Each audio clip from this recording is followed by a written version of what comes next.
बाद शनिदेव गर्व से अट्ठाहस करते हुए कह रहे थे, ऐसा कोई नहीं जो मेरी वक्र दृष्टि से बच सके। और तभी नारद जी ने कहा, हनुमान जी पर आपकी वक्र दृष्टि का कोई प्रभाव नहीं पड़ेगा। इस बात से तिलमिलाए शनिदेव तुरंत ही अपनी सारे साथी की दशा लेकर हनुमान जी पर प्रभाव डालने पहुंच गए और अपनी संपूर्ण शक्ति से हनुमान जी पर अपनी वक्र दृष्टि का प्रहार कर दिया। दरअसल यह कथा उस समय की है जब हनुमान जी पहाड़ी और जंगलों से घिरे एक शांत वातावरण में अपने प्रभु श्री राम के ध्यान में लीन राम नाम का जाप कर रहे थे। तभी वहां कर्मफल दाता शनिदेव प्रकट हुए और बोले, हे वानर श्रेष्ठ हनुमान, मुझे क्षमा करे, पर अब सृष्टिकर्ता के विधान अनुसार आप पर मेरी सारे साथी का प्रभाव पड़ने का समय आ गया है। मुझे अपना कर्तव्य निभाने की आज्ञा दें। यह सुनते ही हनुमान जी ने अपनी आंखें खोली और विनम्रता से कहा, हे शनिदेव, मैं तो केवल अपने प्रभु श्री राम के नाम का ही सुमिरन करता हूँ। उनका नाम ही मेरे लिए हर संकट से रक्षा का कवच है। कृपा करके आप मुझे मेरे आराध्य के ध्यान में विघ्न न डालें।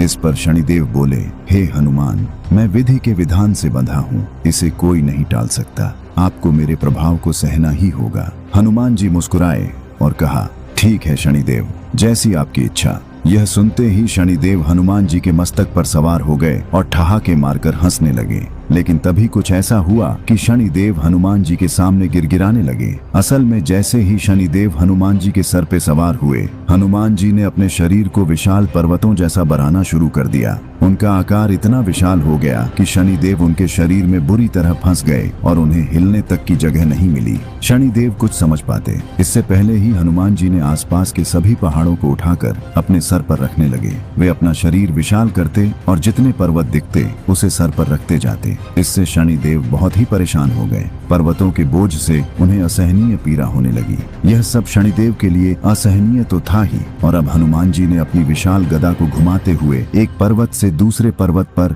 छलांग लगाना शुरू कर दिया। वे कभी घने जंगलों से होकर गुजरते तो कभी नुकीले पहाड़ों पर कूदते। इस उछल कूद में शनिदेव उन पर्वतों और वृक्षों से टकराकर लहूलुहान हो गए और उनका पूरा शरीर पीड़ा से छटपटाने लगा। जब दर्द असहनीय हो गया तो शनिदेव ने पुकारा, त्राहिमाम हनुमान जी, त्राहिमाम, मुझे मुक्त करे प्रभु। मैं सृष्टि के विधान से बंधा था, पर आपकी भक्ति के आगे मेरा प्रभाव शून्य है। मैं आपकी शरण में आया हूँ, मेरी रक्षा करें। तब हनुमान जी अपने सामान्य रूप में आए और शनिदेव को मुक्त किया। शनिदेव ने हाथ जोड़कर कहा, हे प्रभु, आपकी शक्ति और भक्ति अतुलनीय है। मैं आज आपको वचन देता हूँ कि जो भी आपका भक्त होगा, जो भी आपका नाम लेगा, मेरी वक्र दृष्टि या सारे साथी उसे कभी नहीं सताएगी। और इतना कहकर शनिदेव अंतर्ध्यान हो गए।